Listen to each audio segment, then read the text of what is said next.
Hi, Greg. How are you, buddy? Thank you for returning to F.A.C.E. Always ready to welcome a Canadian. I don't care what the politics are between our two countries, so I just passed you the screen. Looking forward to seeing your visuals and your voice. How are you, Greg? Good. How are you guys? Good. Thanks so much for coming back. It's been a while. And there have been some I was on about a year ago, and we were looking for a U.S. dollar bear market. That was July or something of 2017, and we ended up obviously with a big pullback in the dollar, and then now we've got the upside thrust. So the opposite is showing up. Yin yang, buddy.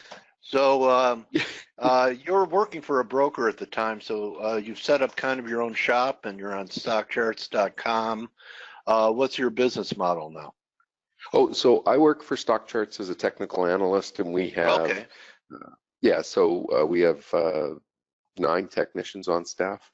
So quite a few people that write commentary into the markets, mostly about equities, but I cover off commodities in the Canadian market.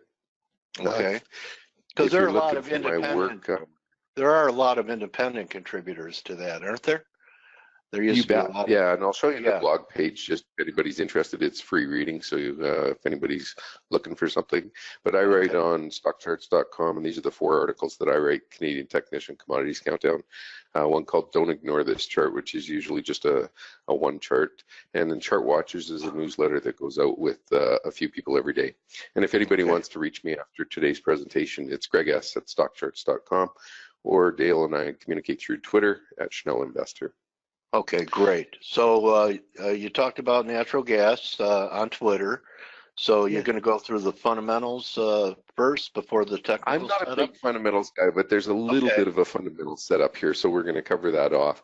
And much like Tom DeMark, it's getting your setup and then doing your countdown into the trade. So I think the biggest thing right now is we're watching for, does the seasonal trade follow through, and if we get that, we'd like to be on board. So this is from equityclock.com, another Canadian guy that writes this, Don and John Vilu. Anyway, you can see that in September, normally we get a nice bullish push in natural gas, and this is based on a 20-year period. So it's pretty nice. Let me just enlarge my cursor there. That makes it a little easier. So anyway, we're sitting right here in terms of the seasonality time frame. So it makes it a nice place to look on the charts. Does it have anything to do with, or do people use LNG for heating? Yeah, so heating and cooling. Okay. Heating and cooling are the 2 big things, and obviously in the summer, the U.S. is cooking, so they're trying to cool everything off, and in Canada we're cooling slightly, but for the most part we wait until winter to really hit our stride, and I'll show you a little bit of that here. So one of the reasons that the setup is particularly interesting this year is that this is the underground storage levels compared with the 5-year min and max. So the gray area is the 5-year maximum amount that we've had in storage at that point in time, and then the low is the lowest amount we've had in storage. What you see here, the gray line was last year, and the blue line is this year. So all of this year we've been below average. Sorry, the gray line is the 5-year average, not last year, the 5-year average, and we've been below average pretty much all year. But the real thing here is we're actually starting to get outside of the 5-year average. So there's a reason for us to be a little more interested than we normally would. It might just be a seasonal swing. But one of the reasons that the trade sets up nicely this year is that we're about 700 BCF below average, and it doesn't mean that we can't make that up. There's weather and hurricanes that are part of the factor. How early does winter come makes a difference. And what we see is in the spring, so this is August to November, you can see that come November, we really start to suck down on the amount of gas in inventory. So as an example, if we weren't able over the next 3 months to get this back up into the top of the range here, we'd probably find a nice surge in natural gas prices. And the longer this stays outside the range, the more interested we get. Okay. So that's the setup. So that's the, because the charts, quite frankly. Any reasons for the drawdowns?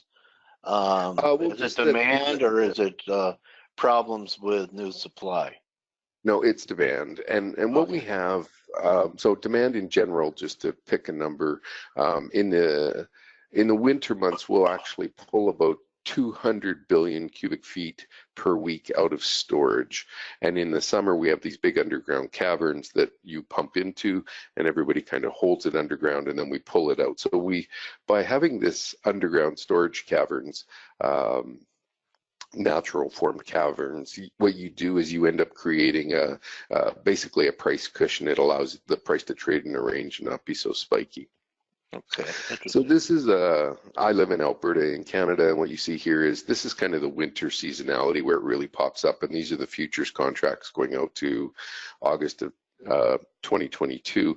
But basically there's a seasonal bump coming up, and in September we're just starting the acceleration in that almost every year. So that's how heating Let me affects ask you it. this. Yeah. A true bull market in commodities happens with a backwardation market rather than a carrying charge market. Right. Does that happen in NG too? Yeah, so we currently have backwardation, and what we see is right here. You can talk about the market is said to be in contango if futures are lower than, or sorry, are if future prices are higher than spot prices, or it's in backwardation if they're trading below the spot. So Okay. the chart also shows that winter prices are typically higher than summer prices just due to colder temperatures. Now that's not just for Alberta. I'll show you this is the price of the actual natural gas over the last 5 years, and this is a monthly chart demonstrating the closing price. And what you see here is this $3 level is pretty important. We've been trading kind of under that $3 level for a while now, and this brown line here, just to pick a level, is a 10-month moving average.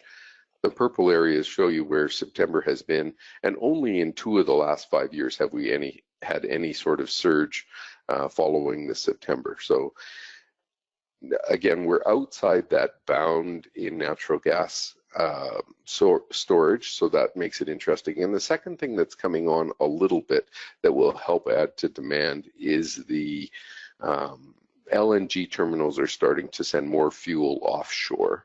And with that, we've got a setup that could start to actually accelerate the natural gas much better than last year. Last year was a pretty sleepy trade where absolutely nothing happened. So we'll find out if we start to get that surge, but we haven't, what we're looking for is the setup. And now with that lack of volume in storage, it makes it much more interesting. Okay. So you have, now we're moving to your bailiwick, the technicals. Yeah, so now we're getting into the actual natural gas pricing contract here. And what I want to show is literally look how flat this has been. It's just been an absolute boring trade for most people, unless you're doing channel trading. It has been hard work for anybody to make any money related to natural gas, especially on the producer side if you want to trade related equities, and I'll show some of those charts in a second. I would say the charts are still pulling back, and they haven't started to form a base for taking off yet. So continuing to watch that. One of the things that did. Yeah, so last year Chesapeake did, right? Yeah, so I'm just going to pull up Chesapeake here. Let me go grab a ticker symbol. Here's CHK, and this is just the 18-month graph. And what you see is, we had this big sell-off into February, and now jumping out of that, the 5-year view for Chesapeake, you can just see, it's been similar. Every commodity bounced right on the lows in 2016, and we all had a pretty good year that year, but 17 was a little harsher. Now we're hoping for something a little more productive, and we're not sure we're going to get it, but that's what we're setting up for. So on this natural gas trade, when you look at the daily chart, this is just, again, over here is 20 cents, so $2.80 to $3. We're pretty sleepy. There's not much going on. I would say that the reason that the charts are interesting now, one is the seasonality, but the second is the setup on momentum. And what we want to see here is we've had a recent, I'll call it wave, and we're coming back and we're just kind of resetting our momentum back here around zero. What we'd like to see is this start to shoot to the upside. And on the weekly chart, we have the same thing where both of these are just sitting on the zero line. And obviously when you go above zero in momentum, and for momentum, I'm using what's called a price oscillator, a percentage price oscillator, where we don't keep track of the actual price, we keep track of the percentage change in price. And I find it quite helpful, especially on the weekly charts, that when you start to move above zero, it's a good place. So we're literally sitting at the zero line, both on the daily and on the weekly. And if there was a place for the chart to kind of pick up momentum, this would be a nice entry, typically, if we were going to start to see a seasonal surge. So looking at that, it wouldn't take much to define a downtrend here, and I'll just draw that in. So looking at this, are the futures still pretty thinly traded, or have they become more liquid? Yeah, I mean, they're traded, but the big thing for nat gas traders is really that volume. The supply side, and if supply was to start to tighten too much, that's going to take I'll call it the low price option out of natural gas, and then it's the weather surges or hurricanes. I guess that could be considered weather, but you have typical seasonal winter weather, and then you also have the shock of hurricanes. It's those two things, and this week we took production offline because the hurricane that was moving through the Gulf, they actually closed some of the offshore platforms and shut them down. So it's kind of, we have this big sloping trend line here on a weekly chart, and obviously any break above that $3 level now would be kind of enticing for us. That would be a nice place to sign on. Okay. Nice presentation on NG.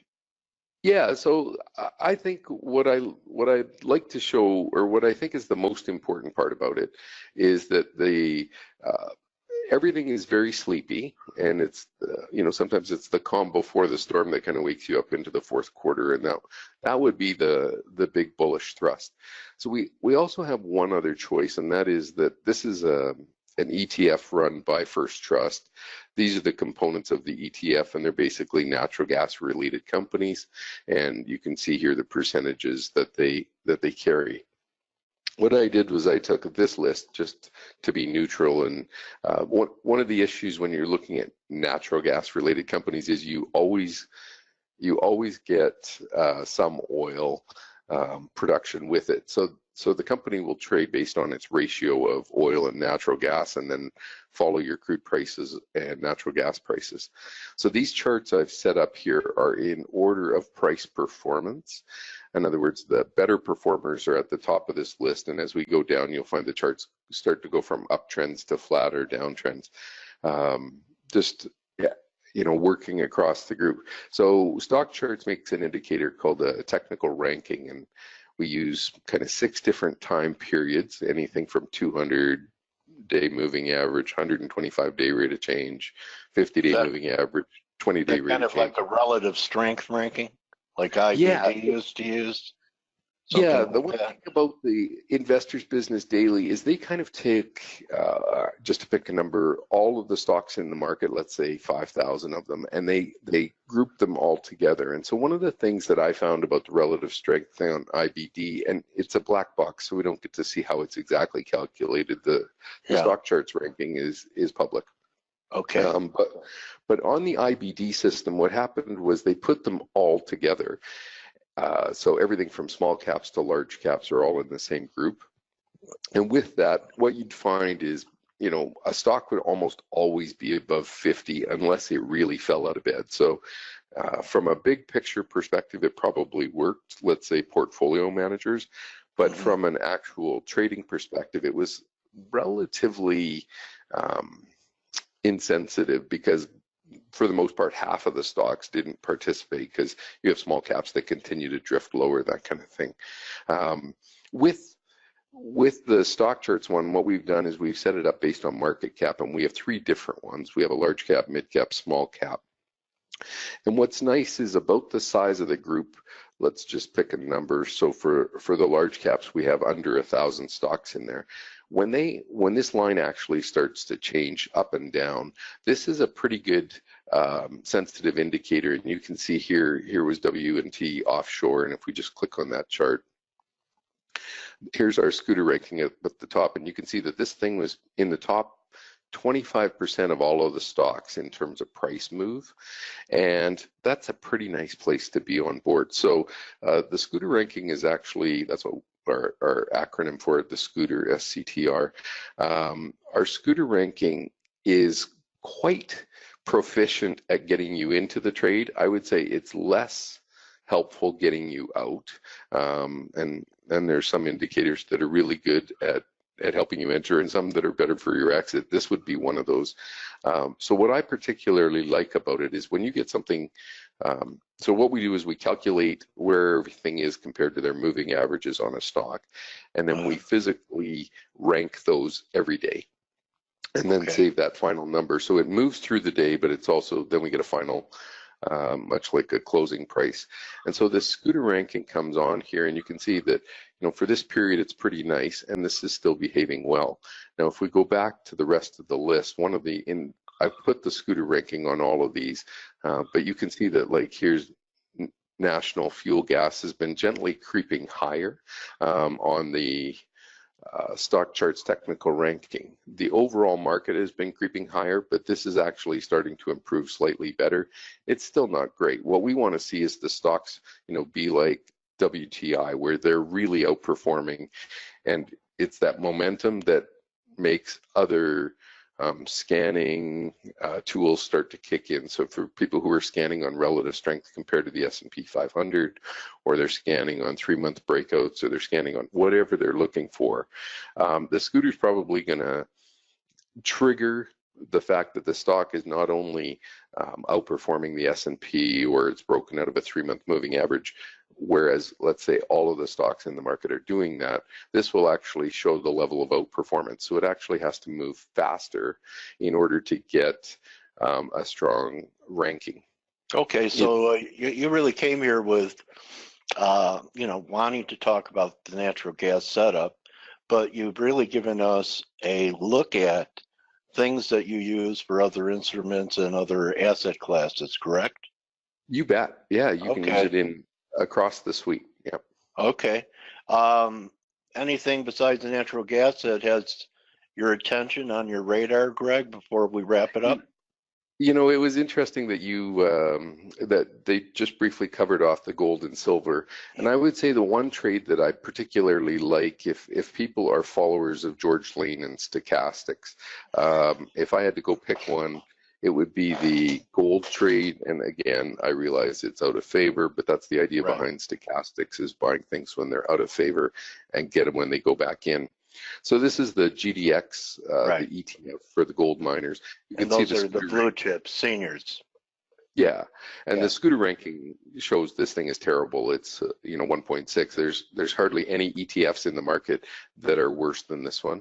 But what you get is these big dips on the weekly chart, and when you kind of sit down here for a while, these can be nice entries. And what we're waiting for now is watching for the turn on these. And you know, some of them, this one here was a good almost 50% surge. This was 150% surge. Yeah, that was a big year in 16. Yeah. So we're sitting at this level, I'll call it broken support, which pretty much anybody who wanted to sell is probably sold about now.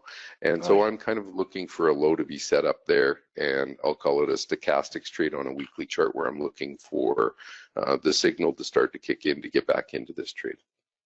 Thank you so much for being with us today, Greg. I always learn from you, and great demeanor and presentation. Thank you, my trading warrior brother. And why don't you show that first slide again, your contact slide, so that people could take a screenshot and take a look at how they can get a hold of you. There we go. And so those are all my blogs, and if you want to get a hold of me, those are the 2 email addresses, or 2 contact points that work pretty well. And thanks for the opportunity to speak again, Dale. Good hunting, buddy. May pips rain down on you this fall trading season. Thanks for have a good. Thanks for being with us, Greg. And the video will be out in a few hours, so I appreciate you sharing some of your work, views, and methods. So that's a wrap for us, everyone. See everyone tomorrow for TGIF. We'll be here. F.A.C.E will be open for the NFP. And we'll see you tomorrow. Remember, don't just count your pips, count your blessings. And have a great rest of the day of trading. Try to be flat, and we'll look for some things to do to react to the reaction tomorrow. Adios. Thanks again, Greg. Thank you.